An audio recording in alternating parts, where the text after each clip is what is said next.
Hello बच्चों। आज मैं आपको क्लास 10th जिसका सब्जेक्ट है मैथ्स, इसकी वर्कशीट नंबर 39 कराऊंगी, जिसकी डेट है मेरे पास 8 अक्टूबर 2021। आज की वर्कशीट में नया चैप्टर स्टार्ट करने वाले हैं। चैप्टर नंबर 15 है ये आपके एनसीईआरटी का प्रोबेबिलिटी। बहुत ही आसान चैप्टर है प्रोबेबिलिटी। आपने 9th क्लास में भी किया ये चैप्टर, है ना। चलिए देखते हैं क्या है। देखो यहाँ लिखा है इन डेली लाइफ। पहले एक बार रीड कर लेते हैं, फिर अच्छे से समझते हैं। In daily life we came across many situation where we can not decide the result. We say that I doubt it will rain today. Chances are high that boss will agree to increase my salary. Probably there will be no pollution tomorrow. In other words, the situation stated above are not certain to happen. That is, the situation are uncertain.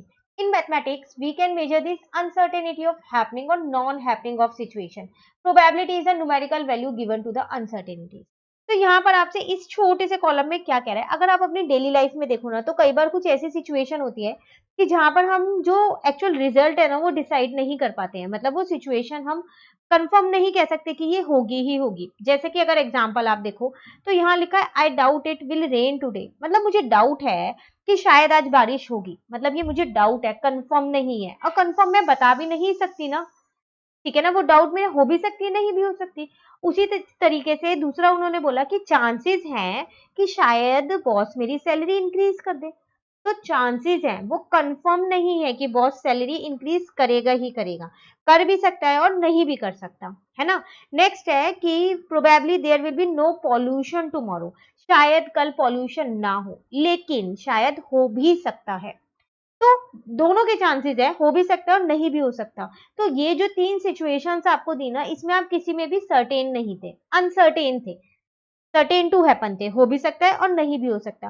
तो maths में इसी को ही probability कहते हैं कि जिस चीज में हम श्योर ना हो कि ये होगा या नहीं होगा, हमें नहीं पता। अब जैसे मैं आपको बोलूं कि एक एग्जांपल ले लेते हैं, मैं आपसे कहूं कि कल सैटरडे है, तो ये कंफर्म होगा। अगर आज फ्राइडे है तो कल सैटरडे ही होगा। ऐसा तो नहीं है कि कल थर्सडे हो जाएगा, नहीं ना। जब आज फ्राइडे है अगर, तो कल सैटरडे होगा ही होगा। कंफर्म है ना ये चीज तो आपकी। तो ये प्रोबेबिलिटी नहीं है, क्योंकि यहाँ पर आप श्योर हो, ठीक है। अब मैं आपसे कहूं कि 1 ईयर में शायद 13 मंथ्स भी हो सकते हैं कभी। क्या ऐसा हो सकता है कि 1 ईयर में 13 मंथ्स हो? नहीं, कभी हो ही नहीं सकता। किसी भी साल में नहीं हो सकता। तो ये प्रोबेबिलिटी नहीं है। ऐसा नहीं है, हाँ हो भी सकता है, नहीं भी हो सकता। वो श्योर है कि नहीं हो सकता। तो जिन चीजों में हम श्योर नहीं होते ना, वो है हमारी प्रोबेबिलिटी। अनसर्टेन रहते हैं जिसके अंदर हम, ठीक है। चलिए आगे करते हैं। आगे आपसे यहाँ क्या कह रहा है, प्रोबेबिलिटी, ट्रायल, आउटकम, इवेंट, तीन चीज बताई गई। Doing an action, tossing a coin, throwing a dice. Trial का मतलब होता है कोई भी एक एक्शन करना। जैसे कई बार होता है हमें कोई गेम स्टार्ट करना होता है, तो हम एक कॉइन को टॉस करते हैं। हेड आया तो सामने वाली टीम कर लेगी, टेल आया तो हम लोग कर लेंगे। ऐसा होता है ना गेम में, तो वो है ट्रायल। थ्रोइंग अ डाइस, जब हम लूडो खेलते हैं तो डाइस को थ्रो करते हैं, लेकिन हमें नहीं पता होता कि उसपे क्या आउटकम आएगा उस टाइम पे। जब हम डाइस को थ्रो कर रहे हैं, हम तो सिर्फ एक एक्शन कर रहे हैं, रिजल्ट तो बाद में पता चलता है ना। तो ये है ट्रायल। आउटकम के लिए कह रहा है रिजल्ट ऑफ द एक्शन, क्या रिजल्ट आया। जब कॉइन को टॉस किया तो अब हेड आया मान लो, तो वो है आउटकम। जब डाइस को थ्रो किया तो मान लो 6 आया, तो वो है आउटकम, जो रिजल्ट आया, ठीक है। इवेंट है collection of some of outcome. Event क्या होता है, उन आउटकम्स का कलेक्शन। जैसे आपने 5 to 6 टाइम डाइस को थ्रो किया, हर बार अलग अलग नंबर आया, तो आपने आउटकम्स को कलेक्ट कर लिया, 1 2 3 4 5 6, वो हो गए इवेंट। सेम ऐसे ही आपने कॉइन को टॉस किया, 2 कॉइन एक साथ किए, तो एक बार दोनों पे हेड आ गया, एक बार दोनों पे टेल आ गया, एक पे हेड टेल आ गया, एक पे टेल हेड आ गया। तो ये जो आउटकम्स आते जा रहे थे ना, आप उनको कलेक्ट करते जा रहे थे, तो ये है आपके इवेंट, ठीक है। उसके बाद कह रहे हैं प्रोबेबिलिटी। इसका एक छोटा सा फॉर्मूला होता है, number of favourable outcome divided by total number of outcome. ये जब क्वेश्चंस करेंगे तब समझाऊंगी, फिलहाल के लिए सिर्फ इतना बोलूंगी, इस फॉर्मूले को याद कर लो, पूरे चैप्टर में काम आने वाला है, ठीक है। अब यहाँ कह रहे हैं the non happening of an event is denoted as E bar. जो इवेंट नहीं होगा, एक होता है इवेंट होगा, एक होता है इवेंट नहीं होगा, यही दोनों चीज हम करके आए। तो होने के चांसेस की जो प्रोबेबिलिटी होती है उसको हम दिखाते हैं पीई से। ई मतलब इवेंट हो गया। और ना होने की चांसेस की प्रोबेबिलिटी को हम दिखाते हैं पी नॉट ई से। ये ई बार उसको ही बोलते हैं, नॉट ई, ठीक है। अब जब आप होने के चांसेस और ना होने के चांसेस की प्रोबेबिलिटी को जोड़ोगे ना, तो हमेशा हमेशा बनाता है, इसका मतलब मैं ये कह सकती हूँ कि P E plus P not E is equals to 1। ये फॉर्मूला भी आपको याद रखना है, कई बार इससे एमसीक्यूज आ जाते हैं, वन वर्ड क्वेश्चंस आ जाते हैं, या फिर इसी पे बेस्ड आपको क्वेश्चंस दे देता है और आपको आंसर्स निकालना होता है। पीई दे देता है, पी नॉट ई आपको निकालना होता है, ठीक है। उसके बाद कह रहा है सम फैक्ट्स अबाउट प्रोबेबिलिटी, पहले रीड कर लेते हैं फिर समझाऊंगी क्या है। The probability of an event can never be less than 0 and greater than 1, that is the value of probability of an event always lies between 0 and 1. The sum of the probability of all possible event of a trial is always equal to 1. The event that cannot happen is called an impossible event. The probability of impossible event is always 0. The event that is certain to happen is called possible event and the probability of possible event is always 1. चार points दिए। सबसे पहली बात आपसे क्या कह रहे हैं, जो प्रोबेबिलिटी होती है ना वो कभी भी 0 से कम नहीं होती और कभी भी 1 से बड़ी नहीं होती। इसका मतलब मैं ये कह सकती हूँ कि जब भी मैं प्रोबेबिलिटी निकालूंगी, जो भी मेरा आंसर आएगा वो 0 और 1 के बीच में ही आएगा, कहीं 0 से बड़ा होगा और 1 से छोटा होगा। 0 से छोटा आंसर प्रोबेबिलिटी में कभी नहीं आ सकता, 1 से बड़ा आंसर प्रोबेबिलिटी में कभी नहीं आ सकता। किसी भी केस में आपका आ रहा हो तो समझ लेना आपने गलत किया है। तो प्रोबेबिलिटी हमेशा 0 और 1 के बीच में ही लाई करती है, ठीक है। उसके बाद बात आती है जो हमारे इम्पॉसिबल इवेंट्स होते हैं। कुछ इवेंट्स ऐसे होते हैं जो हो ही नहीं सकते, जैसे कि अभी मैंने आपको बोला कि शायद जो अब हमारा नेक्स्ट ईयर आएगा 2022 जो आएगा ना, उसमें 13 मंथ्स होंगे 12 की जगह। क्या ऐसा पॉसिबल है? किसी भी साल में 12 की जगह 13 मंथ्स हो सकते हैं? नहीं हो सकते। ये मेरे लिए एक इम्पॉसिबल इवेंट है, हो ही नहीं सकते। और इम्पॉसिबल इवेंट की प्रोबेबिलिटी हमेशा 0 होती है, हमेशा, ठीक है। उसके बाद बात आती है एक श्योर इवेंट की। श्योर इवेंट क्या होता है? जो होना ही होना है, जैसे कि मैंने उसका भी आपको एक एग्जांपल दिया। मान लो कि आज फ्राइडे है तो कंफर्म है कि कल सैटरडे ही होगा। ऐसा कोई भी केस नहीं हो सकता कि कल सैटरडे की जगह संडे हो जाएगा। कोई भी वीक ऐसा नहीं आता कि फ्राइडे के बाद सीधा संडे ले आए। सैटरडे आएगा ही आएगा, वो है श्योर इवेंट।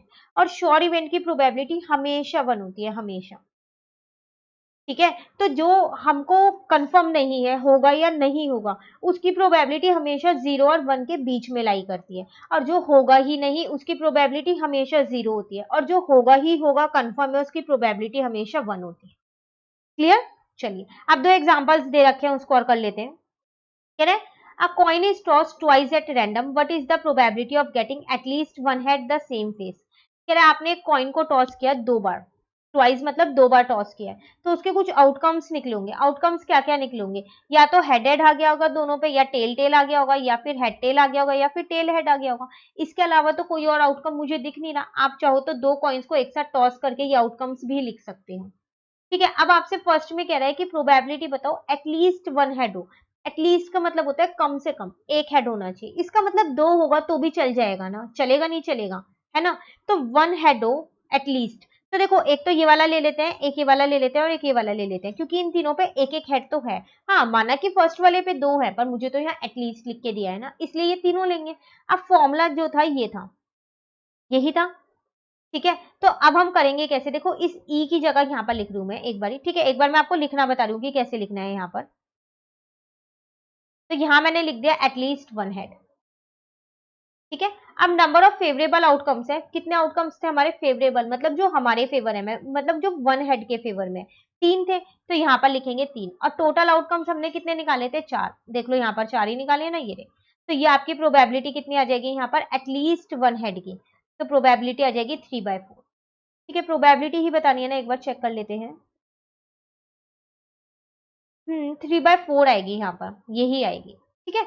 उसके बाद कह रहा है the same face. Same face मतलब या तो दोनों पे हेड हो या दोनों पे टेल हो। तो ऐसे तो मेरे पास दो ही केस दिख रहे हैं मुझे।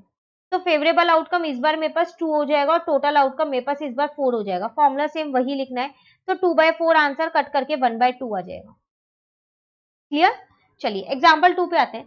कह रहे two coins are tossed randomly 120 times and it is found that two tails appeared 60 times, one tail appeared 48 times and no tail 12 times. If two coins are tossed at random, what is the probability of getting? देखो आपने दो coins को ना क्या किया, 120 times toss किया है। अब जब दो कॉइन्स को 120 टाइम्स टॉस किया है तो आउटकम्स भी आए होंगे, है ना। तो वो कह रहा है हमने ये पाया कि 60 टाइम्स तो ना दो बार टेल आया। यहाँ लिखूं एक बार इसको, 60 टाइम्स क्या हुआ, सिर्फ दो बार टेल ही आया है, हेड नहीं आया एक बार भी, इसका मतलब इसमें। उसके बाद कह रहा है एक टेल कितनी बार आया, 48 टाइम्स। 48 टाइम्स जो है ना वो एक बार टेल आया है, ठीक है। उसके बाद आपसे क्या कह रहा है, नो टेल, एक भी टेल नहीं आया, मतलब मैं ये कह सकती हूँ फिर हेड ही आया होगा जब टेल नहीं आया तो 12 टाइम्स है नो टेल, जीरो टेल लिख दिया है, ठीक है। अब प्रोबेबिलिटी किसकी बतानी है, फर्स्ट में बतानी है टू टेल की। तो टू टेल कितनी टाइम्स आया, 60 टाइम, और आपने उसको डाइस को थ्रो कितनी टाइम किया था, 120 टाइम्स। तो फेवरेबल आउटकम तो 60 हो जाएगा, टोटल आउटकम 120 हो जाएगा, कट कर दो, 1/2 आंसर आ गया फर्स्ट का। फॉर्मूला लिखना है पूरा प्रॉपरली, ऐसे ही करना है जैसे यहाँ पर लिखा हुआ है, ठीक है। उसके बाद कह रहा है आपसे वन टेल, तो वन टेल कितनी बार आया, 48 टाइम्स, तो फेवरेबल आउटकम 48 हो गए, टोटल आउटकम्स 120 हो गए। लोएस्ट फॉर्म में कट कर लो, दोनों ही आपके पास ये 4 की टेबल से जा रहे हैं, ये 30 पे जा रहा है और ये 12 पे जा रहा है। अभी भी कट हो रहे हैं, ये 6 पे कट हो रहा है और ये कितना 15 पे अगेन कट हो रहा है ये। तो 3 से कर दें, 3 2 जा और 3 5 जा, 2/5 आपका आंसर आ रहा होगा। अच्छा उन्होंने डेसिमल में निकाल रखा है, आप 2/5 भी छोड़ सकते हो, ठीक है। उसके बाद कह रहा है आपके पास जीरो टेल, तो जीरो टेल अब कितनी बार, 12 टाइम्स, तो फेवरेबल आउटकम 12 है और टोटल आउटकम 120 है, कट करेंगे तो 1/10 आ जाएगा। क्लियर है, लिखना आपको सेम इसी तरीके से है, पहले पी E1 E2 E3 और मान लेना है ऊपर E1 E2 E3 क्या है, और उसके बाद फॉर्मूला लिखना है, देन आपको आंसर लिखना है, ठीक है। चलिए कुछ क्वेश्चंस दिए हैं वो करते हैं। ट्राई योरसेल्फ का फर्स्ट क्वेश्चन आपसे कह रहे हैं, list all the outcome of choosing a day of the week started from with letter S. आपको क्या करना है, वो सारे आउटकम्स लिखने हैं कि जब आप एक दिन को चूज करो तो वो किससे स्टार्ट होगा, लेटर एस से स्टार्ट होगा। तो देखो अगर मैं यहाँ पर आपको बताऊं,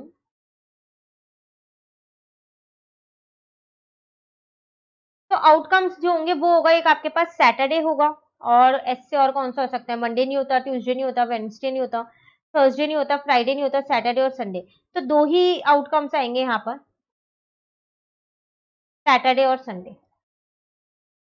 क्योंकि वो आपसे कह रहा था वो सारे आउटकम्स लिखो वो जिसमें हम दिन को चूज करेंगे जो लेटर किससे स्टार्ट हो रहा है, एस से स्टार्ट हो रहा है। वैसे देखे जाए तो आउटकम आपके पास मंडे टू संडे सारे हैं, लेकिन उसमें एस से सिर्फ दो ही डेज हैं जो स्टार्ट हो रहे हैं, ठीक है। फिर कह रहा है what type of event it is to purchase a car from bike showroom. ये कौन सा इवेंट है, अगर आप किसी एक बाइक शोरूम से कार खरीदने जाओ, क्या मिल जाएगी आपको बाइक शोरूम से कार, नहीं नहीं मिलेगी ना। बाइक शोरूम से तो बाइक ही मिलेगा, कार तो मिलेगी नहीं। तो ये तो इम्पॉसिबल है कि वहां से कार मिल जाएगी, तो ये कौन सा इवेंट हो गया, इम्पॉसिबल इवेंट। अब फाइंड प्रोबेबिलिटी ऑफ दिस, और उसकी प्रोबेबिलिटी क्या होती है इम्पॉसिबल इवेंट की, जीरो। तो आप सेकेंड वाले में यहाँ पर लिख सकते हो इम्पॉसिबल इवेंट, ठीक है। अब प्रोबेबिलिटी में आप क्या लिख सकते हो, वो आप लिख सकते हो जीरो। क्लियर। नेक्स्ट है, Ravi and Deepak are playing a game, the probability of Deepak winning the game is 7/9, find the probability of Ravi winning the game. देखो दो बच्चे हैं यहाँ पर, एक रवि है और एक दीपक है, ये दोनों गेम खेल रहे हैं, ठीक है। दीपक के जीतने की प्रोबेबिलिटी दे रखी है 7/9 है, आपको बतानी है रवि के जीतने की प्रोबेबिलिटी कितनी होगी। तो अभी मैंने आपको स्टार्टिंग में बताया था, एक चीज के होने की प्रोबेबिलिटी और ना होने की प्रोबेबिलिटी दोनों 1 होती है।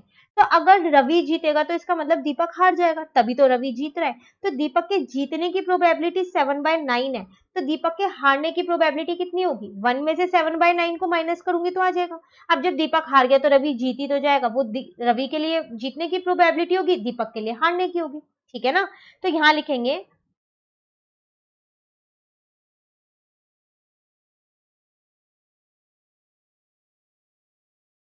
Probability of Ravi winning the game,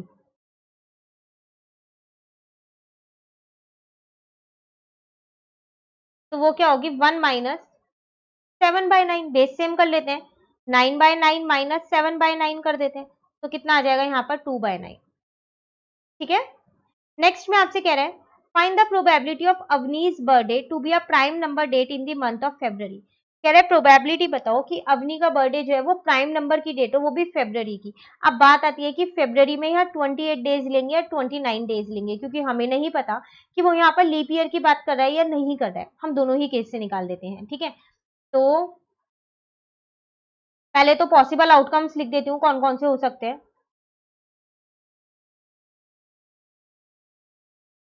तो प्राइम नंबर्स कौन कौन से होते हैं जो अपनी टेबल में आते हैं, 2 से शुरू करें फिर तो 2 3 4 नहीं होगा, 5 6 7 8 नहीं होगा, 9 भी नहीं होगा, 10 भी नहीं होगा, 11 होगा, 13 होगा, उसके बाद 14, 15, 16 नहीं होंगे, 17 होगा, 18, 19 होगा, 20, 21, 22, 23 होगा, 24, 25, 26, 27, 28, 29, 29 होगा। तो मैंने आउटकम्स तो ये लिख दिया। अब प्रोबेबिलिटी निकालते हैं। टाइम नंबर डेट ना 2 निकलेगी, ठीक है। तो देखो, अगर आपके पास 28 डेज है तो फेवरेबल आउटकम 1, 2, 3, 4, 5, 6, 7, 8, 9 होंगे, तो 9/28 हो जाएगी अगर 28 डेज है, ठीक है। ये अब अगर आपके पास 29 डेज है, लीप ईयर है, ठीक है, मैं यहां लिख देती हूँ, ये लीप ईयर का केस है।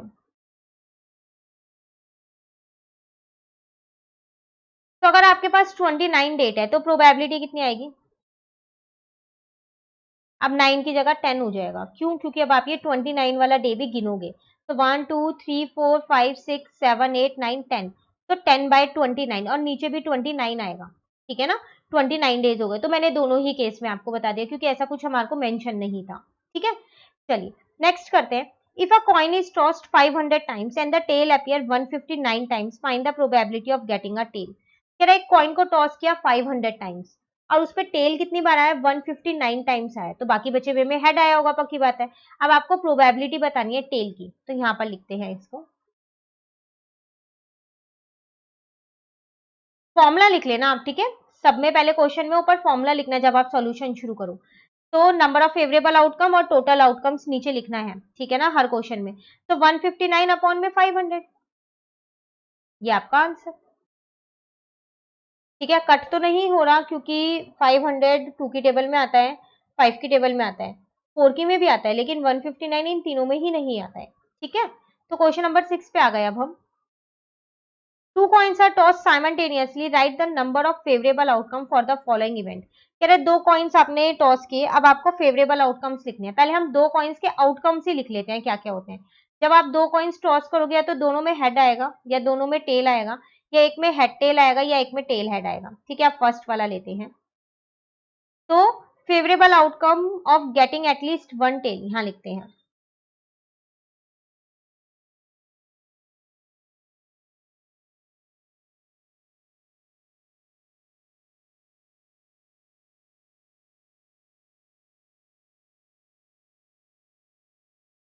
वन टेल की बात कर रहे हैं ना, गेटिंग एटलीस्ट वन टेल, एक टेल होना चाहिए कम से कम, दो हो तो भी चलेंगे। तो कौन कौन से वो आउटकम? या तो टेल टेल, या फिर हेड टेल, या फिर टेल हेड, ठीक है। प्रोबेबिलिटी नहीं बतानी इसमें, सिर्फ आपको यही बतानी है, number of favourable outcomes. Getting no tail, तो इसके फर्स्ट वाले के 3 है नंबर ऑफ फेवरेबल आउटकम्स, ठीक है ना। तो फेवरेबल आउटकम्स ऑफ गेटिंग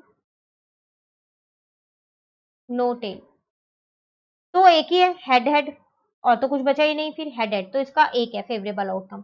इसके 3 फेवरेबल आउटकम है, इसके एक फेवरेबल आउटकम है, ठीक है। अब इसी के साथ वर्कशीट कंप्लीट हो गई थी, आसान वर्कशीट ना। वर्कशीट नंबर 39, वर्कशीट नंबर 40 जो है वो नेक्स्ट वीडियो में समझेंगे। तो अगर आपको ये वीडियो अच्छी लगी तो लाइक जरूर कीजिएगा और मेरे चैनल को सब्सक्राइब कीजिए। Thank you.